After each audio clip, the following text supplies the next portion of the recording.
Olá, turma, sejam bem-vindos. Então, vamos continuar nossa aula. Hoje nós vamos continuar com alguns conceitos da área da administração e outros assuntos muito importantes antes de entrarmos nos antecedentes históricos da administração. Sejam bem-vindos e vamos lá.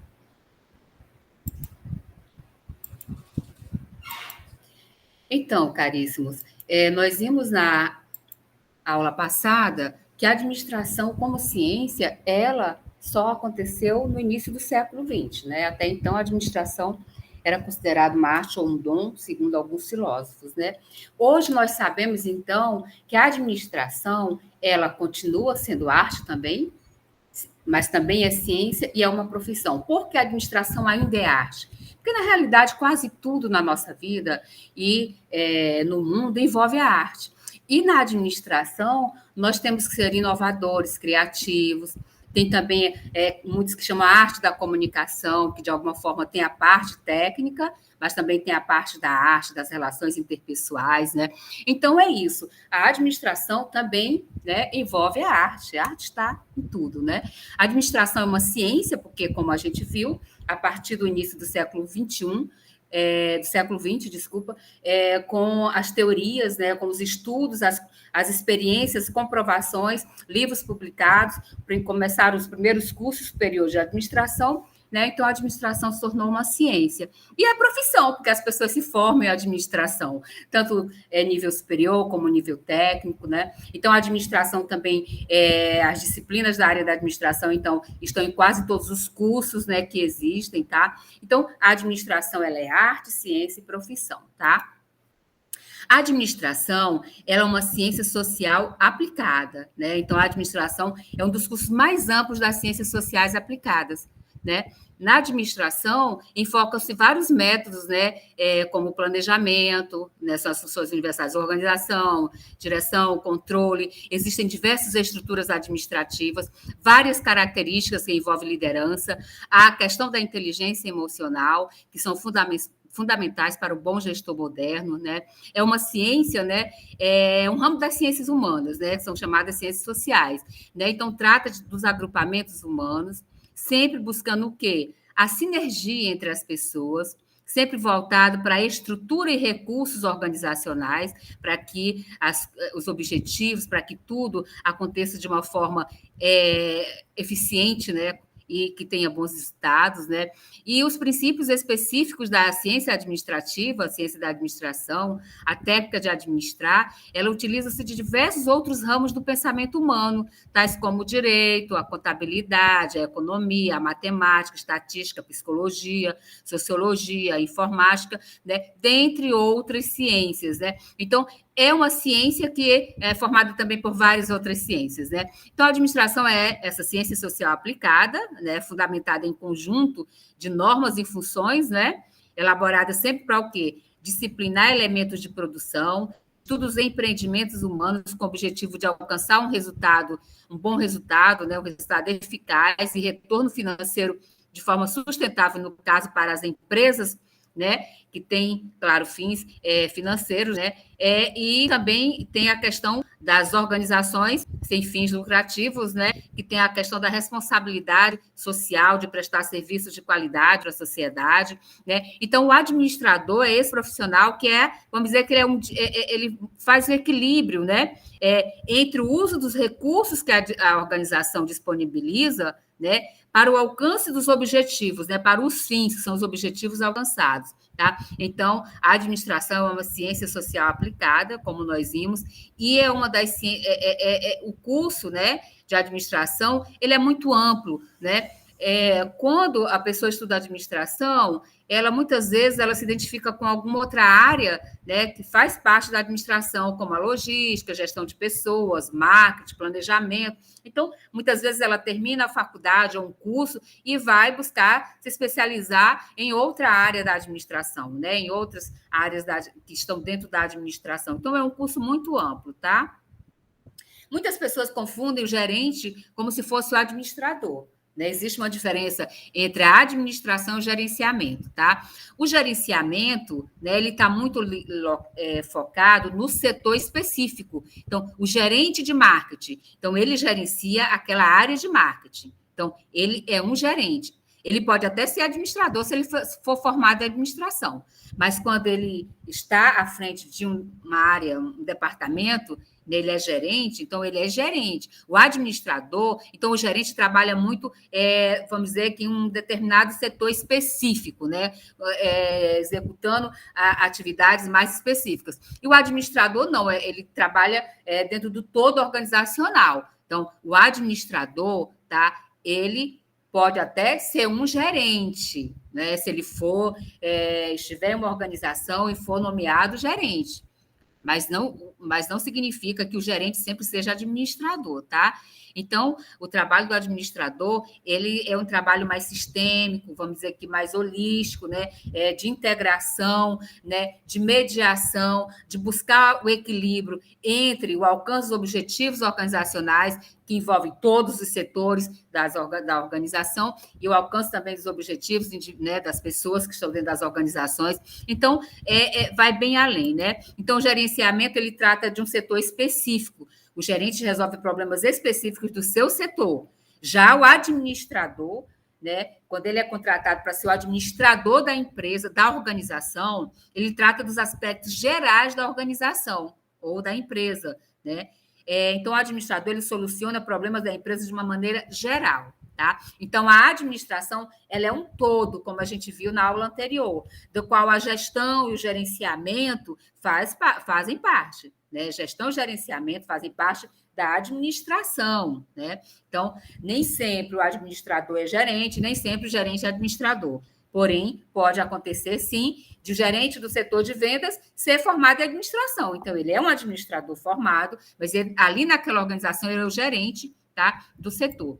Pode ser que o gerente de um escritório de advocacia, ele seja formado, né, em administração, mas ali naquele escritório ele gerencia, né? Então, tem essas características aí, tá bom?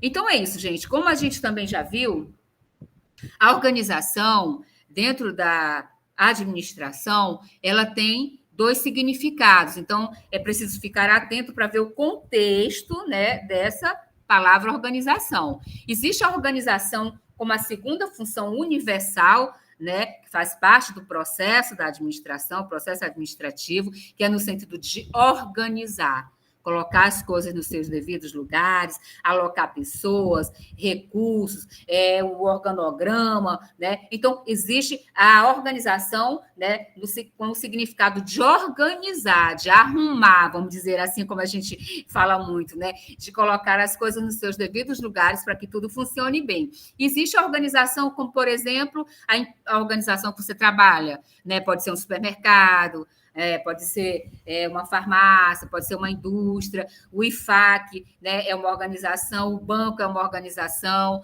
né? Então, existe organização no sentido, né, de uma instituição, né, uma empresa, uma ONG, né? E existe a organização no sentido de organizar. Então, de acordo com o contexto da palavra, que vocês vão saber, né, a que se refere, tá?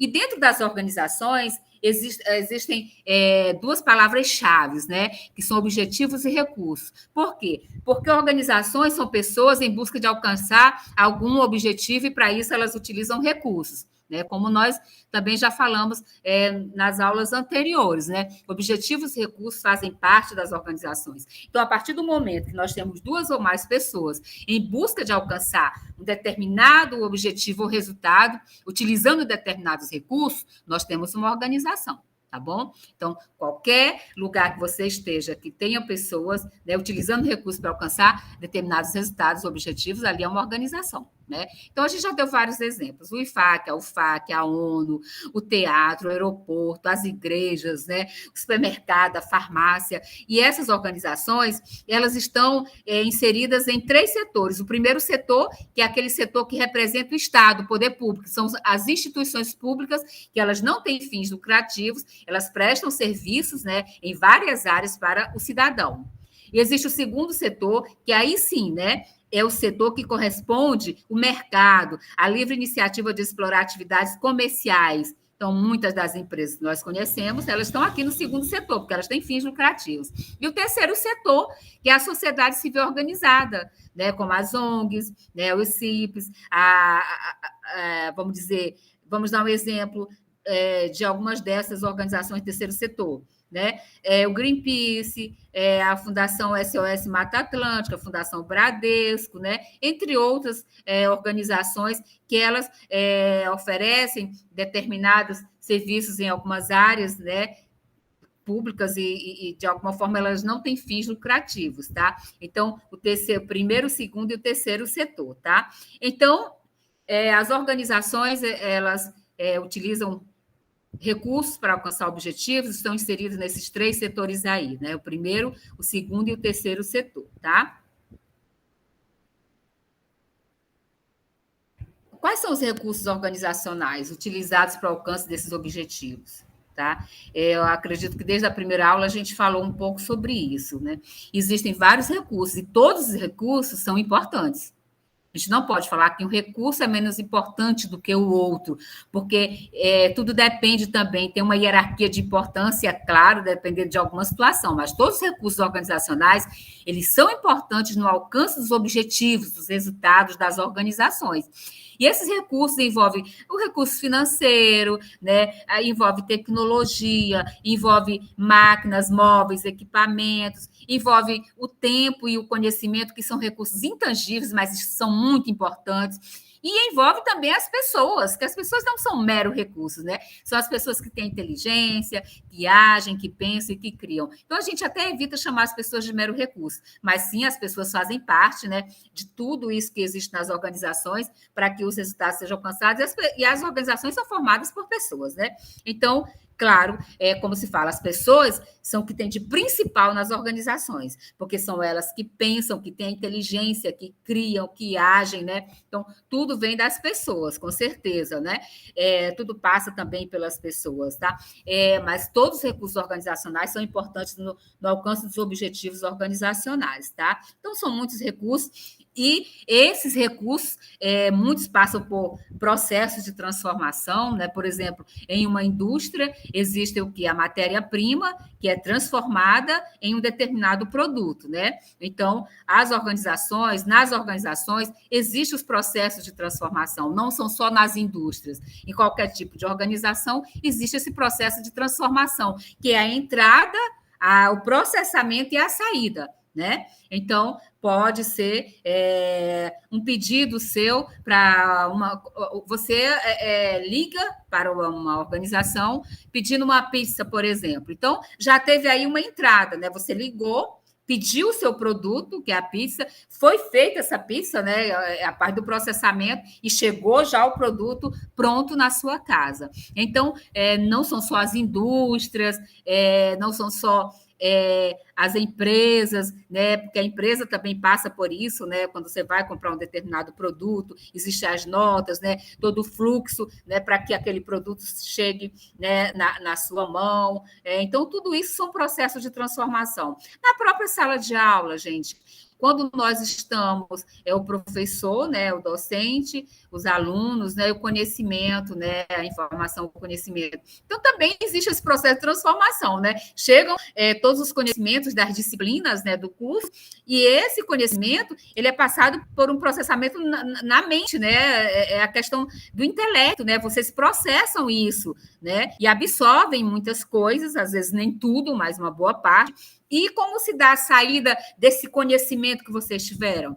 Na melhoria, né, na profissão de vocês, na melhoria também comportamental, no crescimento de vocês como indivíduo, como profissionais, né, como cidadãos. Então, na realidade, em tudo tem esse processo de entrada, processamento e saída, tá? Esses são os processos de transformação, tá?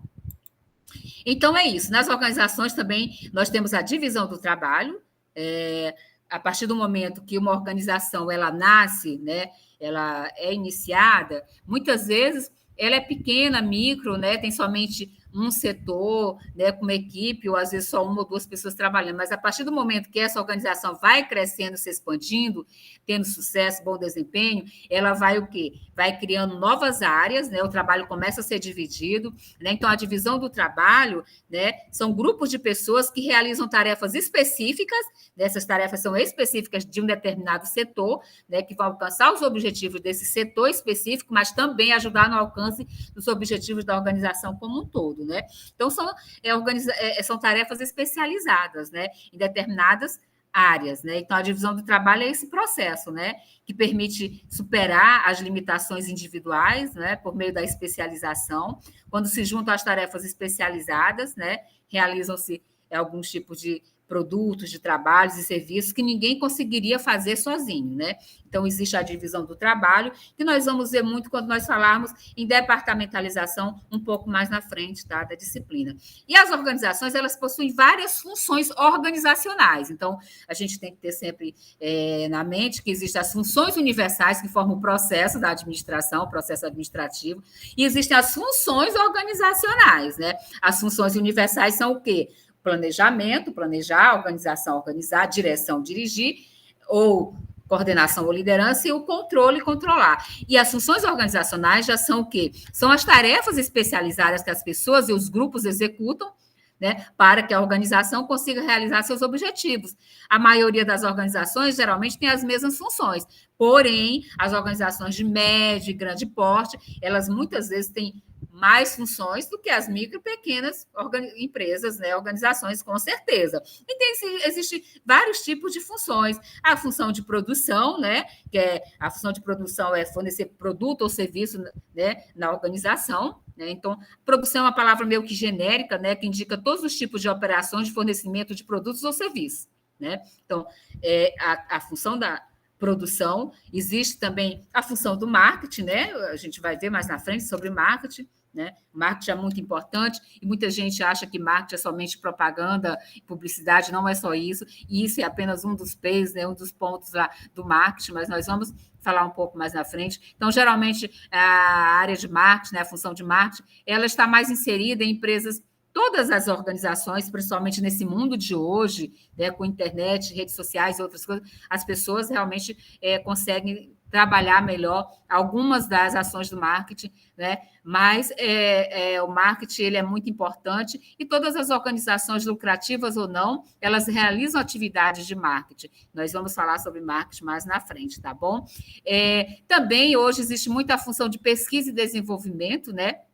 O objetivo básico da função de pesquisa e desenvolvimento de produtos e serviços é também transformar as informações que foram obtidas nas pesquisas de marketing em produtos e serviços, né, que foram identificados, né, que são necessários, né, para as pessoas, para os consumidores. Então, a pesquisa e desenvolvimento, hoje as organizações investem pesadamente em pesquisa e desenvolvimento, né, de novos produtos, serviços, tecnologias, porque elas precisam se tornar competitivas, tá? Existe também a função de finanças, né? A função financeira é aquela que cuida do dinheiro da organização, né? Então, ela tem como objetivo também proteger a utilização eficaz desses recursos, mas também atrair recursos, gerir esses recursos, né? Então, envolve mesmo a questão financeira, sempre tentando manter um grau de liquidez para que a organização consiga cumprir os seus compromissos, né? Então, a função financeira, ela envolve investimentos, financiamentos, controle, destinação dos recursos, tá? Entre outros. Temos as funções dos RH, né, de recursos humanos, né, que tem como objetivo encontrar pessoas, né, atrair pessoas, né, através do processo de recrutamento, seleção, contratar e manter as pessoas, né? Então é a parte mais burocrática, né, que envolve as pessoas, né? E hoje tem uma área maior, mais sistêmica, que é a gestão de pessoas, né? Onde RH faz parte, né, da gestão de pessoas. Mas em algumas organizações, vocês vão encontrar somente o setor de RH, o setor de pessoal, né? Nem sempre tem a área mesmo sistêmica de gestão de pessoas, tá? E a gente fala muito de eficiência e eficácia, né? Desde o início, desde a nossa primeira aula, né? Nós estamos falando sobre eficiência e eficácia, porque são medidas muito importantes, né? Que são utilizadas, né? Para as organizações perceberem, né? Como elas estão, né? Então, na realidade, a eficiência, como nós já vimos, elas são voltados para os meios que nós utilizamos na realização das nossas tarefas, como nós utilizamos os recursos que nos são disponibilizados para executarmos as nossas tarefas. E esses recursos envolvem tudo: tempo, envolve o recurso financeiro, envolve o recurso de material, né, matéria-prima. Então, todos os recursos que são necessários para que você faça a sua tarefa, esses recursos eles precisam ser utilizados com eficiência, para que você consiga alcançar bons resultados, alcançar as metas. Então, se você utilizou os recursos disponíveis e fez muito mais até do que esperava, fez muito com pouco, porque hoje as organizações elas querem que façam o máximo com o mínimo, vamos dizer assim. Para isso, a gente também tem que utilizar o conhecimento, inovar, criar e utilizar os recursos de forma, né, racional, vamos dizer assim. Então, se você conseguiu alcançar, né, os resultados daquela tarefa no menor tempo possível, gastando o menor recurso possível e fazendo o máximo possível, você está sendo eficiente. Mas se você, ao contrário, você gastou muito mais tempo, muito mais recurso, muito material para fazer aquela tarefa, você está sendo ineficiente. Né? Você atrasou, precisou de mais recursos, precisou de mais tempo, então isso aí já gera uma certa ineficiência e as organizações, principalmente o setor privado, querem o quê? Pessoas eficientes. Né, que façam o melhor, que façam muito com pouco, utilize, sendo criativo e inovador, utilizando os recursos da melhor maneira possível. Né? Então, a eficiência, né, está relacionada com a ação, né? E a eficácia se refere ao resultado, aos resultados obtidos. Né? Então, de preferência, que ande junto, eficiência e eficácia, mas nem sempre acontece isso. Né? Então, enquanto a eficiência é essa medida da utilização dos recursos, quando nós estamos fazendo alguma coisa, né? Então, refere-se o quê? A entrada e a saída, né? Da melhor maneira possível, com o máximo de eficiência. A eficácia tem a ver com os resultados obtidos, né? São as saídas, né, que mostram o alto desempenho, né, dos trabalhos, mostram que a equipe, que as pessoas estão sendo eficientes, né, que está tendo um ótimo resultado, né, altos níveis de satisfação entre as pessoas, sejam os colaboradores internos, externos, os clientes e tal. Né? Então, fazer as coisas certas, de modo certo, no tempo certo. Então, eficiência tem a ver com a medida da utilização dos recursos e eficácia com os resultados obtidos, né? Com os fins. Eficiência com os meios, eficácia com os fins, tá? Então, gente, é isso. Nossa aula hoje, ela foi até aqui. Até a próxima aula. Um grande abraço e bom estudo.